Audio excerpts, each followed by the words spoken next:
Hello, everyone. So welcome again to Time for Emerging Markets, to what's within emerging markets. I'm honored and humbled to have Alexandre um, Lazarow. I hope I got that right. Lazarow, it's perfect. Yes, and he's the author of this really great book, OutInnovate. And since when the book came out, I just came across it on LinkedIn, and so far, I'm just pretty amazed by the amazing content that other people have talked about the book. He also has a newsletter that comes out as well that kind of summarizes some pieces of the book. But I think this book actually, is a book for our times, and it actually provides a very good framework of how we think of emerging markets. But I'll give it up to Alexandre to kind of introduce himself, and I will go into the nooks and crannies of this book. So, welcome, and please tell us a little bit about yourself. Happily. And first, thank you so much for having me. Excited for the conversation. And I'm a big admirer of your podcast and the conversation that you're really starting around doing things in emerging markets, because that's really why I wrote the book. So by day, I'm a venture capitalist. I invest in startups all over the world. The fund I work at has offices in Asia, in Europe, in North America, across Africa. We also have a presence in LATAM. And it's really providing a horizontal platform to support entrepreneurs wherever they are. And outside of work, I teach entrepreneurship at the Middlebury Institute for International Studies, which is Middlebury College's graduate program. And in both of those situations, I was getting really frustrated. And I was frustrated because I always wanted to share content and best practices and thoughts about entrepreneurship, but everything that was available was invariably rooted in a time and a place, Silicon Valley and today, and for a very particular type of asset-light, software-based startup that wants to scale extraordinarily fast. And yet what's happening around the world is that entrepreneurship is globalizing. Yep. In 2013, you would have been right saying all the action was in the Valley. 4 startup ecosystems around the world had created all billion-dollar businesses. Today, that number's flipped. 85 startup ecosystems have created a billion-dollar business. There's over 480 startup ecosystems around the world. And they're operating in ecosystems that look different, that have less capital, that have less depth of trained startup capital, that might face more macroeconomic shocks or what have you. Yep. And in those contexts, what it takes to build, scale, and succeed just looks different. And I don't think anyone was talking about what it took and channeling the lessons of these best entrepreneurs around the world. So I decided I would. I interviewed about 200 entrepreneurs from across the emerging startup ecosystems, many emerging markets, but also areas in developed markets that are developing startup ecosystems. And I think that taken together, their lessons offer us a new playbook on innovation, from which we can learn. Yeah, sure. That sounds really amazing. I think I'll go into the book a little bit later on.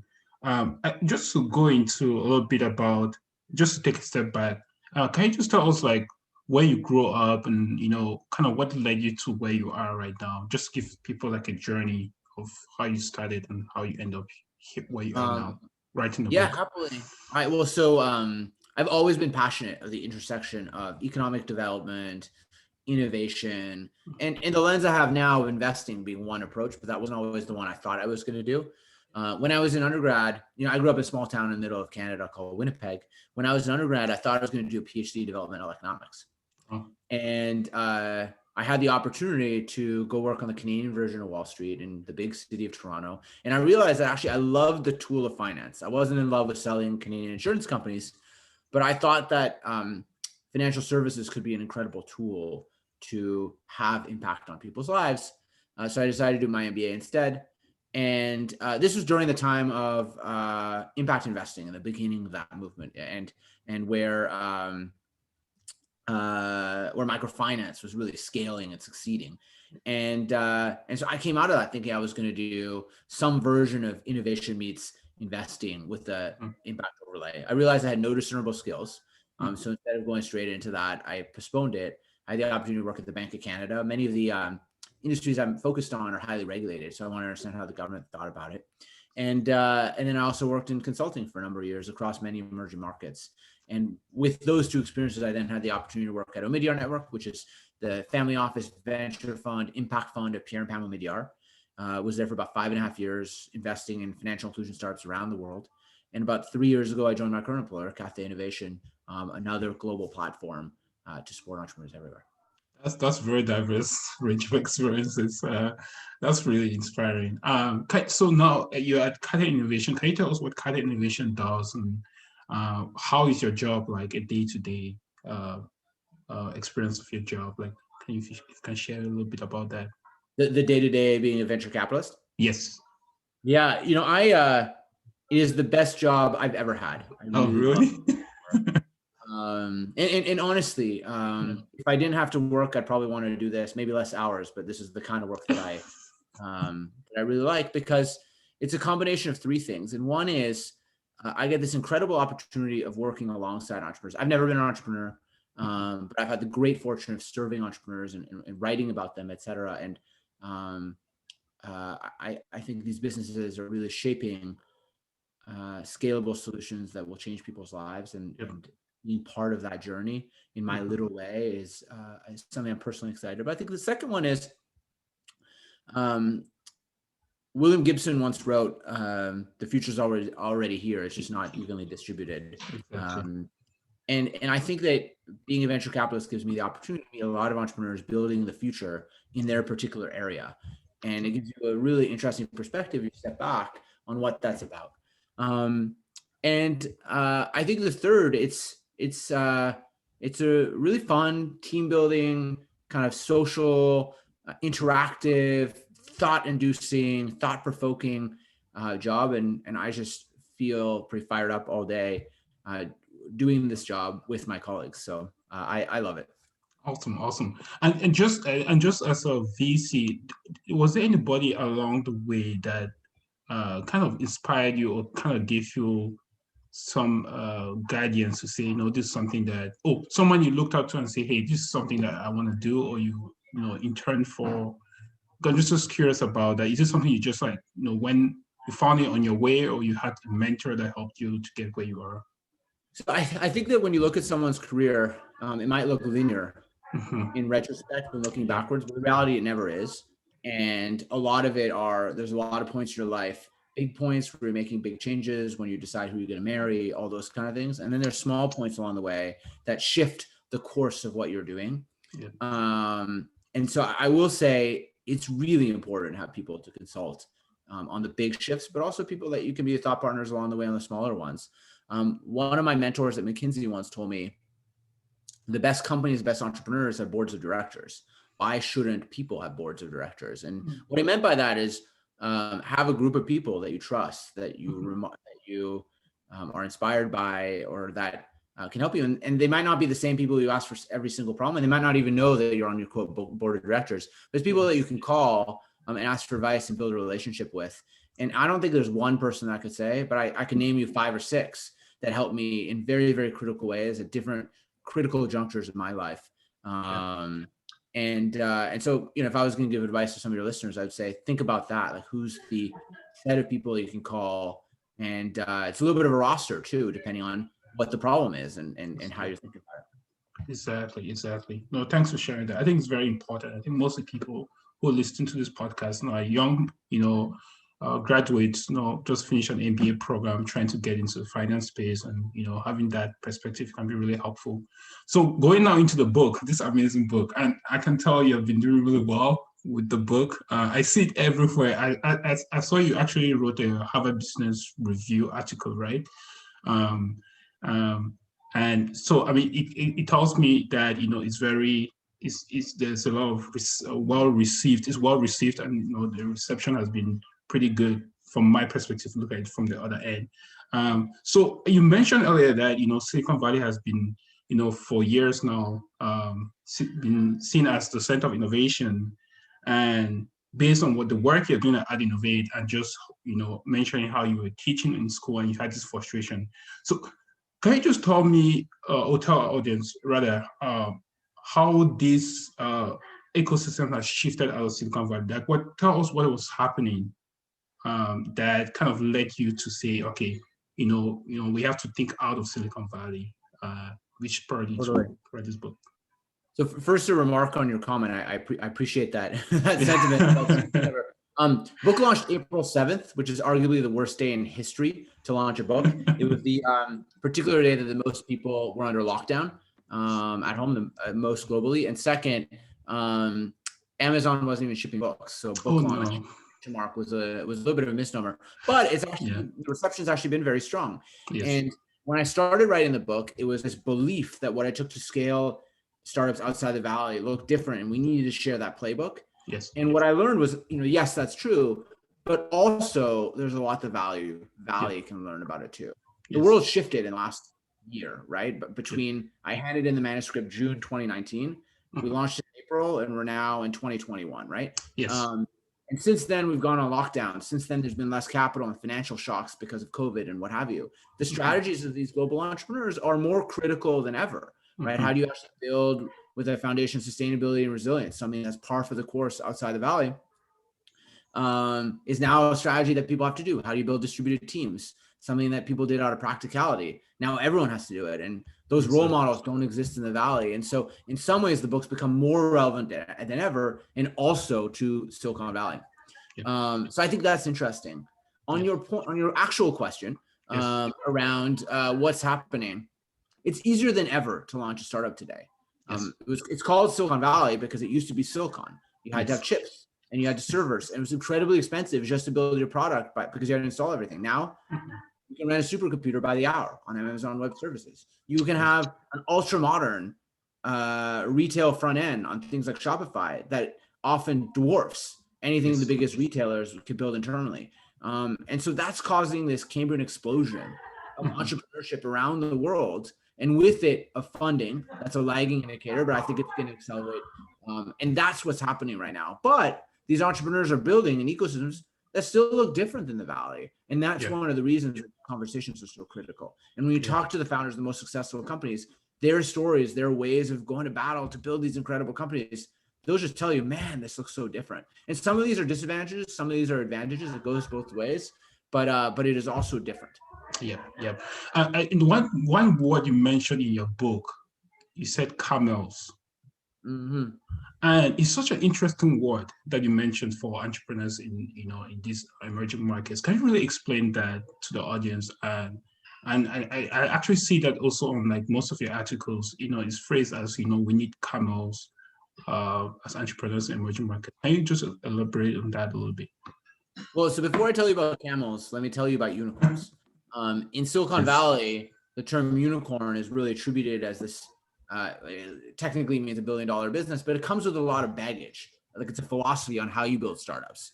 And if that's the philosophy, the method is growth. It's growth at any cost, where it's okay to have unsustainable unit economics in service of growth, where it's okay to burn lots of money in service of growth, where it's okay to take a short-term perspective in service of growth. And outside the Valley, I just don't think that makes sense. And so I talk about this camel approach to building startups instead. So first, why did I choose a camel? Besides the fact that everyone in Silicon Valley needs to have a camel, an animal, so I chose the camel to communicate the idea. Unlike unicorns, they're real, and when times are good, they can sprint across the desert. They drink water faster than any other animal in the world. But when times are bad, they can survive. And by the way, they exist in many ecosystems around the world, and they are one of the most resilient animals in the world. And of course, camels are also looking to build big businesses, to be billion-dollar businesses, taking the literal translation of unicorn, but they do it in this different way, built on sustainability and resilience. And so it's underpinned by sustainable unit economics, managed burn, long-term approach, et cetera. And I think that strategy yields better and more reliable scaled businesses over time across a wider set of ecosystems. Yeah, that's pretty amazing. One thing that I also kind of saw, you said, you said frontier innovators sometimes need to build full stack. What can you just tell us a little bit about that?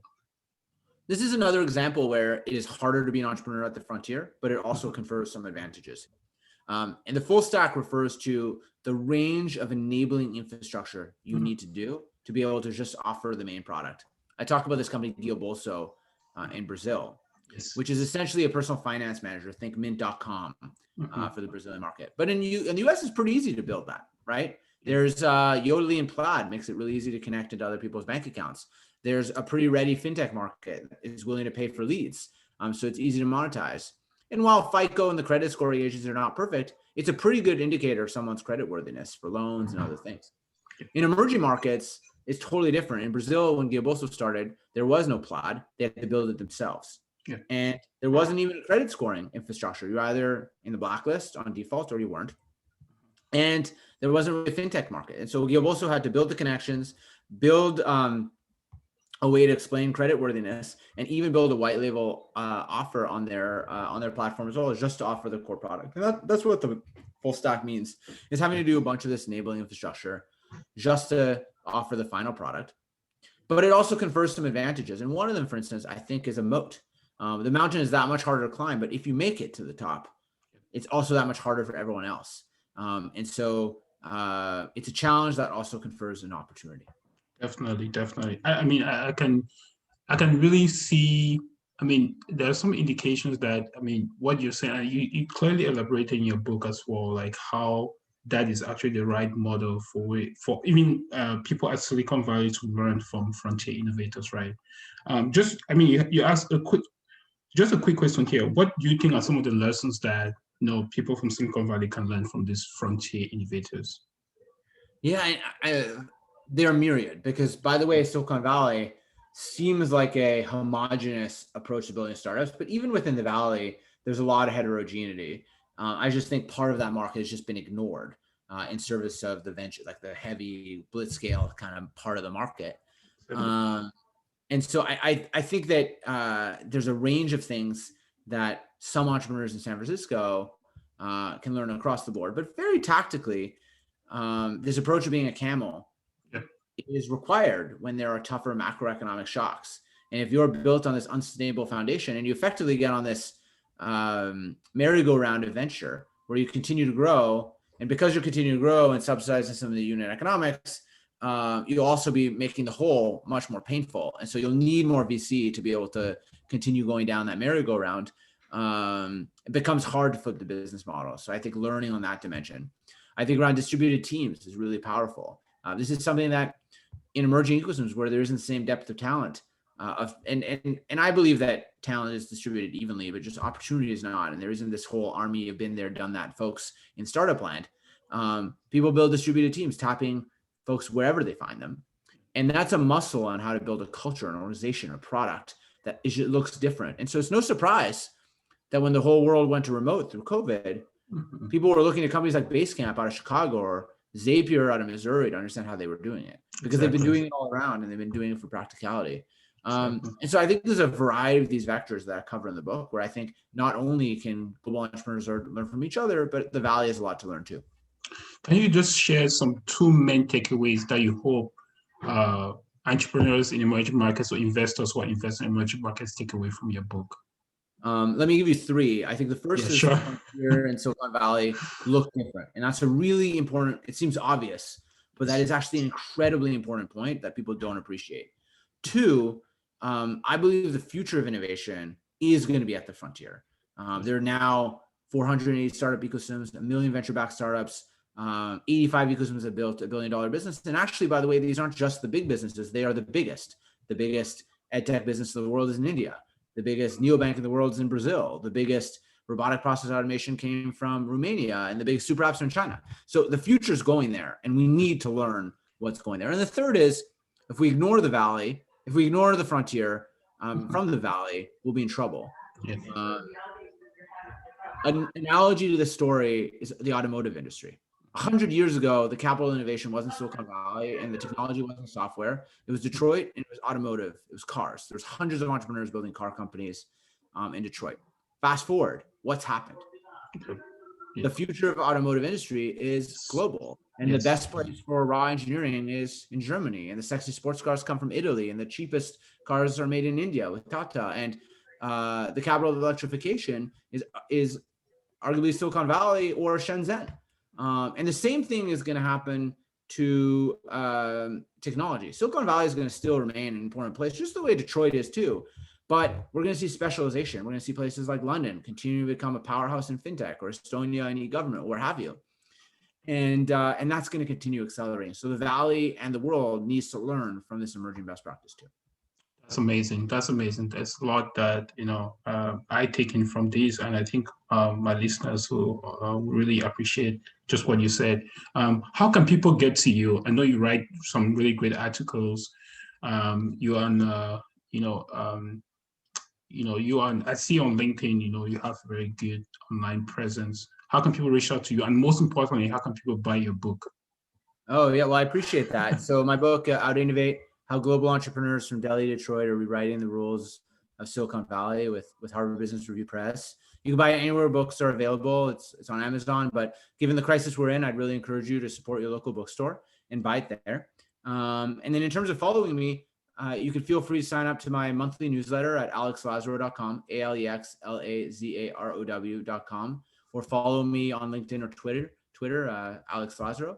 And we'd be happy to stay in touch. Thank you so much for having me. This is a really fun discussion. It's so great to have you. And just one last thing, what's next for you? Are you going to write another book, or are you going to? Since having the launch of the book, I also welcomed a baby daughter who's now about a year. So I think what's next is taking care of her for a while and trying to be a great dad.